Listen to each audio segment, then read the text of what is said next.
प्यारे बच्चों, बड़े दिनों के बाद आज हमारी मुलाकात हो रही है एक न्यू लेक्चर में। जी हाँ, आज का लेक्चर बहुत ही शानदार जानदार होने वाला है। और व्याकरण के तो आज तोते उड़ेंगे। क्या उड़ेंगे? तोते। अब कौन सा तोता? सच वाला नहीं, मतलब सारे प्रॉब्लम छूमंतर होने वाले हैं। और प्रीवियस लेक्चर्स में हमने बहुत कुछ डिस्कस किया है, बहुत कुछ पढ़ा है, बहुत सारे पार्ट्स ऑफ ग्रामर सीखे हैं। अगर आप मेरे चैनल पे नए हो, अपने इस प्लेटफॉर्म पे नए हो, तो आप पुराने सारे सारे लेक्चर्स जाकर के अभी अभी इस क्लास के बाद अटेम्प्ट करो और देखो और सीखो वो सारे के सारे ग्रामर्स। जी हाँ, तो आज का लेक्चर प्यारे बच्चों हम बात करेंगे होमोफोन्स पे। और इसके लिए मैंने ऑलरेडी एक बढ़िया सा लेक्चर ऑलरेडी आपके अपने इस प्लेटफॉर्म पे ऑलरेडी अपलोड किया है, तो जाइए उसे भी देखना मत भूलिएगा। तो आज हम होमोफोन्स में बात करेंगे great, great and grateful. Homophones थोड़ा सा इंट्रोडक्शन समझ लेते हैं। What is homophones? Homophones, homo मतलब एक जैसा, होमोजेनिटी जिसमें होता है, समजातीयता। What is phone? आप फोन का मतलब तो बस वो वाला फोन समझते होंगे। जी नहीं बच्चों, फोन का मतलब साउंड होता है, आवाज होता है। क्या होता है? अब याद रखोगे, फोन का एक्चुअल मतलब प्यारे बच्चों साउंड, आवाज होता है। तो जिन शब्दों का साउंड एक जैसा है उसे हम होमोफोन्स कहते हैं। फॉर एग्जाम्पल GREAT, क्या कहेंगे? Great. GRATE, that's also called great. यहाँ पे जो साउंड है, जो फोन है, that is going to be similar. जी हाँ प्यारे बच्चों, दैट्स व्हाट, इसीलिए हम इसे होमोफोन्स कहते हैं। और इसी से मिलता जुलता एक वर्ड और तुम्हारे अपने सर लेकर के आए, दैट इज ग्रेटफुल। क्योंकि बच्चे कहते हैं सर ग्रेट और ग्रेटफुल में क्या अंतर है। तो आज इस कंफ्यूजन को हम यही खत्म करने वाले हैं। और इस लेक्चर के बाद दोबारा आपको कभी भी इस तरीके का डाउट आएगा ही नहीं, दैट्स माय गारंटी। तो चलो प्यारे बच्चों, शुरू करते हैं लेक्चर को और समझते हैं। सबसे पहले प्यारे बच्चों, I am going to take this word that means great। इसका मतलब हम बाद में चर्चा करेंगे, लेकिन पहले ये है क्या? It is an adjective. क्या है ये? इट इज एन एडजेक्टिव, विशेषण है ये। क्या है प्यारे बच्चों? विशेषण है ये। एंड इट डिस्क्राइब्स, और ये व्याख्या करता है किस चीज के बारे में? साइज, आकार, एक्सटेंट और इंटेंसिटी, उसकी क्षमता के बारे में, उसकी महानता के बारे में, उसकी ताकत के बारे में, उसकी विशालता के बारे में। समझ रहे हो आप? है ना? जैसे हम कहते हैं ना, क्या कहते हैं? India is great, India is great, Bharat महान है। तो हम यहाँ पे क्या बात कर रहे हैं? हम भारत की विशेषता बता रहे हैं, भारत के बारे में खूबियों को दर्शा रहे हैं। तो इंडिया इज ग्रेट। वैसे है भी हमारा देश ग्रेट, है ना? तो कमेंट में हाँ लिख के भेजो। और ये महानता को दर्शाता है, विशालता को दर्शाता है, इत्यादि। लेट्स हैव एन एग्जाम्पल से समझते हैं इसे प्यारे बच्चों। That was a great movie, वह एक बहुत ही अच्छा मूवी था। और यहाँ पे क्या हो रहा है? मूवी की तारीफ हो रही है और क्या बताया जा रहा है? उसकी विशेषता।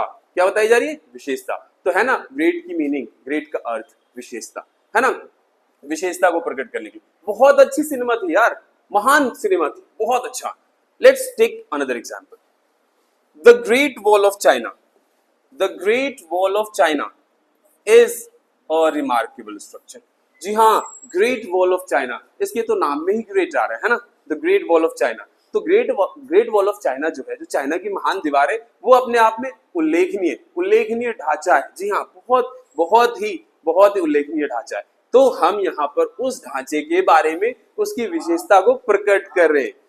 Let's take another example, we have a great deal. हमने एक बहुत अच्छी डील की, बहुत अच्छी, है ना, ऑफ वर्क टू डू, और हम इस पे काम करेंगे, है ना। तो हमारी जो डील है, बहुत अच्छी डील हुई है और हम इस पे बहुत ही अच्छे से काम करेंगे, और ये काम करने के लिए डील है। और ये दर्शा रहा है कि जो डील है ना, इसकी विशेषता को दर्शा रहा है। अब प्यारे बच्चों चलते हैं ग्रेट की तरफ। होमोफोन से तो सुनने में तो एक जैसा लगेगा, लेकिन इन दोनों में बहुत ही ज्यादा अंतर है। क्या अंतर है? ये वर्ड है। पहली बात तो this is a verb, to shred और रब, किसी चीज को रगड़ना, किसी चीज को घिसना, है ना। खास करके ये फल, सब्जी इत्यादि में आता है। जैसे हम कहते हैं ना, घिसना, रगड़ना, पीसना। जैसे please grate the carrots for the salad, गाजर को ना सलाद के लिए रगड़ दो, घिस दो। ग्रेटर्स आते हैं ना, उसके ऊपर हम घिसते हैं तो वही चीज है यहाँ पे। और दूसरा ग्रेट का मतलब तो वही होता है, लेकिन नाउन के सेंस में इस्तेमाल होता है, इस वजह से इसका मीनिंग भी बदल जाता है, संज्ञा के रूप में होता है। फ्रेमवर्क ऑफ मेटल, ये ना एक धातु का, एक मेटल का कोई जाली टाइप का होता है, जो अक्सर जाली नुमा चीज ये कहाँ लगाया जाता है, आग या चिमनी इत्यादि में। He put another log on the great, उसने एक और लकड़ी का टुकड़ा कहाँ रख दिया, ग्रेट के ऊपर, जाली नुमा छड़ के ऊपर। तो this is the grate. Now let's move to grateful, जो कि अपने आप में और भी ज्यादा इंपॉर्टेंट हो जाता है। वेल, ग्रेटफुल जो है मेरे प्यारे बच्चों, दिस इज एन एडजेक्टिव। क्या है ये भी एक एडजेक्टिव, विशेषण है।